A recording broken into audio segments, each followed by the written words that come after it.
I am Ferdinand Marcos, and I am the President of the Republic of the Philippines. I stand today on behalf of 110 million Filipinos. Hi everyone, hello universe, it's me again. Shout out sa inyo mga kababayan. Meron tayong upload videos update sa inyo, no. Ito si dating presidential advisor yata ito, no, si Mr. Llamas, no. Mayroon siyang sinabi dito mga kababayan. Alam niyo, sa totoo lang, tumpak. Tama po yung sinabi niya. Bakit kanyo? May aral na po tayo sa mga nagdaang administrasyon, di ba? Aral na po sa atin yung nangyari sa Duterte admin, na wala po tayong kamalay-malay na galun pala ang patakaran. Nalaman lang po natin yan yung pumasok na ang Marcos administration, lahat po na expose, no. Ang pinakamatindi rito yung EJK, na talagang grabe yung nangyari. Kawawa yung mga inosenteng Pilipino. Although sila po ay naggumawa ng krimen, dapat ay parusahan na lang sa pamamagitan ng pagkakulong ng habang buhay. Kaya nga may batas tayo Pero hindi po nangyari nung panahon na yun. Kasi nga sa nakikita ko in my own opinion mga kababayan, yung batas ay nasa kamay ni yung dating pinuno ng bansa. Nasa kumbaga nasa above the law na sila. 'Di ba? Bakit kanyo nasabi ko 'yun? Tingnan niyo naman ang nangyari sa EJK, 'di ba? Parang yung mga kapwa nating Pilipino na ang iba nadadamay, ang iba talaga namang grabe, no? Dahil din sa reward system, no? At parang aso na lang kinikitil kung saan-saan, 'di ba? Ang iba naman nagpapagamit dahil lang sa pera. So hindi kumbaga hindi po natin malilimutan 'yan sa kasaysayan ng Pilipinas, dahil alam po rin natin sa ngayon ika nga ang Diyos gumalaw, no? Gumalaw at gumawa ng paraan. Ginamit si Pangulong Marcos Jr. na under the Marcos administration ay nakulong si dating Pangulong Rodrigo Duterte sa dahig. Ngayon, may sinabi dito si Mr. Llamas mga kababayan. Sabi niya dito, basahin ko sa inyo, shout out sa mga Marcos loyalist supporters, Filipino and OFW. Sabi dito ng Diomano, ibinahagi ng political analyst na si Ronald Llamas ang sinasabing umano sa kanya ng ilang ambasadors na hindi niya pinangalanan sakaling makabalik sa pinakamataas na posisyon sa gobyerno ang mga Duterte. Tayo guys, no, hindi tayo political analyst, hindi tayo abogado, wala tayong mga knowledge, pero sa pamamagitan ng pakikinig natin at pagre-research ng mga bagay or mga maaring mangyayari, 'di ba? O mga sarit-samot mga balita sa iba't ibang dako ng mundo, at sarit-samot din ng mga post ng mga iba't ibang page at mga komento ng mga sikat na mga abogado at mga kilalang political analyst. In that kind of way, nagkakaroon po tayo ng knowledge, no? Well, of course guys, I'm including myself kasi talagang nasa social media po tayo, kumbaga nakikinig tayo sa mga pahayag, sa mga komento, 'di ba? Sa mga yung talagang totoo na mga may pakialam sa bansang Pilipinas. Tama naman po 'yun, no? Sabi po dito mga kababayan, yung mga kausap kong mga ambasador, sabi nila kapag nakabalik yung mga Duterte, you will be a failed state para kayong North Korea, lalo na kapag nahatulan si Digong sa Adel Llamas sa programang Truth on the Line ng Pilipinas Star. Tama po 'yun. Bakit? Learn and listen po sa atin. Kasasabi ko lang few minutes ago sa nangyari nung past administration. You see, mga kababayan, una-una, binan ni Pangulong Marcos Jr. ang Pogo. Alam po natin, naglilipa na ang kadiliman sa loob ng Pogo. At alam din po natin sa bagong expose ni Madriaga. Anong expose niya? Tumatanggap si Sara Duterte ng pera galing sa Pogo. At alam po natin, bawal na bawal po yan sa saligang batas ang isang politiko na tumatanggap ng pundo galing sa mga ganyan na mga illegal, 'di ba? Napaka ano yan guys, napaka delikado yan ano yan kumbaga, correct me if I'm wrong bawal yan sa saligang batas natin 'di ba? Pag na found out itong akusa ni Mr. Madriaga na nga totoo na tumatanggap, lalo na po sa mga drug lord, ko, wala, delikado si Sara talaga. Oo, talaga, sigurado yan.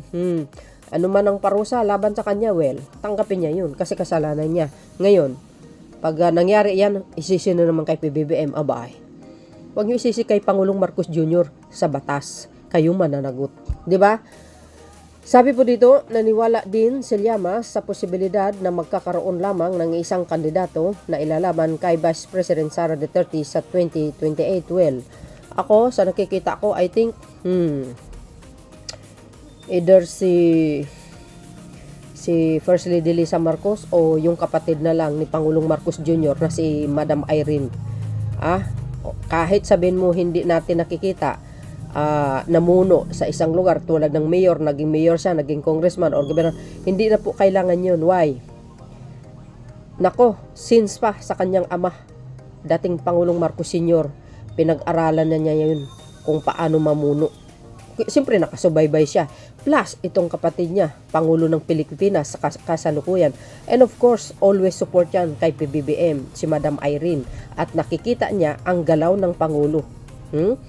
At syempre, if ever natatakbo yan sa pagkapangulo, if ever lang guys, I'm not assuming natatakbo siya na wala naman akong source na, natatakbo siya. Ito ano lang, kumbaga, kaisipan ko lamang, thoughts ko lang ba, o thinking ko lamang. If ever, like for example, natatakbo yan, walang problema. Why? Si PBBM ang nasa likuran niya. 'Di ba? So, ibig sabihin, ang Pangulo ng Pilipinas ngayon ang magga-guide sa kanya if tatakbo siya. Yun lang ang katapat ni Sara Duterte. For sure, mananalo yan. Maniwala kayo. Oo, ako, mas pipiliin ko si Madam Irene. Of course, Marcos ako kaya talagang pipiliin ko yun. Mas the best pa siya kung siya ang tatakbo. Bakit? Para tuloy-tuloy ang progreso ng paglago ng ekonomiya ng bansa. At tuloy-tuloy ang pagsugpo sa mga korap. Totoo yun. O, 'di ba? O, at least, after mamuno ni Madam Irene ng 6 years, papasok si Congressman Sandro sa time na yan. If, 'di ba? So, sabi dito, tingin ko kung sino man yung viable candidate na nag-iisa, all the others will support him. Or her, whether manggaling yan sa pink or independent, dahil nga alam na nila lahat na all of them are facing the possibility of the physical and political survival. Dahil sinasabi naman ni Sara, gaganti kami ayon pa kay Llamas. Yes, totoo yun.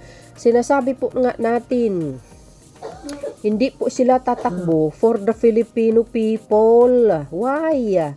Kasi guys, mayroon na tayong learn and lesson and dapahan sa kanyang ama. Look what happened sa mga Pilipino. Parang aso na lang sila pinatay sa kalye. Hindi lang yun, nagagamit at nasisira ang imahe ng mga kapulisan. Diba? Yung iba, not all. Kasi nagagamit sila because of reward system. Diba? Yung riding in tandem, bumabaril na lang sila kahit sino na lang para palabasin, ito gumagamit ng illegal na gamot. Tapos nandoon lagi yung mga tanim kontrabando para sabihin, ito gumagamit, yun pala tanim. 'Di ba? Yung style nilang ganun wag na natin hayaan maulit ang EJK. Yan ang pakatandaan natin. May batas po ang mundo, ibinigay ng Diyos sa atin. May batas ang Pilipinas. Yan po ang ibinigay ng Panginoon natin. Kaya gamitin po natin yun. 'Di ba? Sa pamamaraan sa mga kriminal. Gagawa man sila ng pagkakasala, kalukuhan, kumikitil ng buhay ng kapwa, sila ay nararapat na parusahan sa pamamagitan ng pagkakulong ng habang buhay.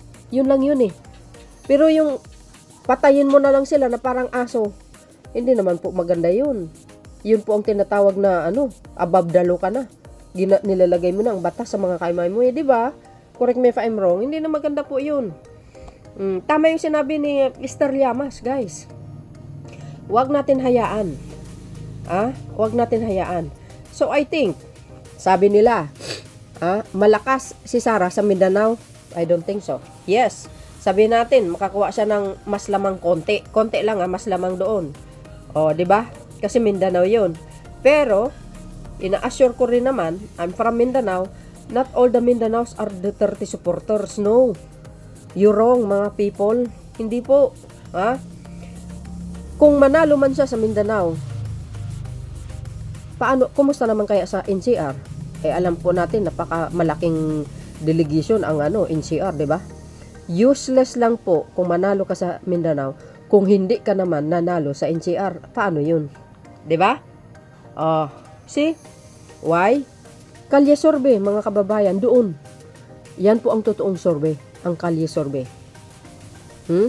One of these days, magkakalye survey ako. Meron akong tatapatin eh. Di ba? Kitang-kita nyo naman. Mas lamang ang Pangulong Marcos Jr. NCR po yan. So, ibig sabihin, if ever natatakbo si Madam Irene, palagay ko, matataob ang kalaban. Totoo yun. Dito pa lang eh. Dito pa lang. Wala eh. Ang baba si Sara Duterte, wala gaanong may gusto sa kanya. Di ba? Maliban na lang doon sa mga ibang mga kababayan natin galing Mindanao, ilan lang. Di ba? Wala as in. Ay, maniwala kayo guys, hindi talaga mananalo yan, lalo na ngayon. Kaya nga ang ginagawa lang natin dito talaga sa social media is to spread. Yung mga balita na talagang makakapukaw sa kaisipan ng mamayang Pilipino. Like for example, yung mga balita tungkol sa mga nangyayari, sa mga ginagawa ni Sara Duterte, sa ginagawa niyang pagtiritin sa Pangulo, sa mga issue laban sa kanya, di ba? Ni Madriaga. Kaya nga in-spread natin yan why? To inform the Filipino people, the next election, malalaman na nila na hindi karapat-dapat na umupo sa palasyo. Lalong-lalo na wala siyang alam sa pamamalakad. Kulang po, lack of experience, lack of knowledge. Di ba? Hindi ako nagmamagaling-magalingan kasi ganun, wala naman ako sapat na kaalaman. Pero guys, nagre-research tayo nakikinig tayo sa mga sikat na mga political analyst, sa mga sikat na mga abogado. Totoo po yun. Di ba? Hindi naman tayo nagmamagaling-magalingan, pero yung thoughts natin, yung opinion natin, kailangan din natin isi-share. So, kaya in-spread natin para ma-inform ang sambayan ng Pilipino nang sa ganun, the next election, hindi na natin ibubuto ang itong mga Duterte. Yun naman talaga Kailangan natin guys na protektahan ng bansang Pilipinas sa mga ganitong mga tao. Lalo't pag tumatanggap sila ng mga pera galing sa mga drug lord. Naku po, kawawa ang Pinas pag may nangyari sa Pilipinas, kasi sino may kasalanan? Tayo rin. Mga Pilipino, why? Kasi binuto natin ang walang kakwenta-kwenta. Ganun lang kasimple po yun. Diba? Tulad yan. Yung mga kausap kong mga ambasador, sabi nila kapag nakabalik yang mga Duterte, you will be failed state. Para kayong North Korea. Nakaw. Yan. Learning lesson po para sa atin lahat yan, mga kababayan. Yan manggaling po kay Roland Llamas. Political analyst. Tama yun. Ito pa. Diba? Ganun lang.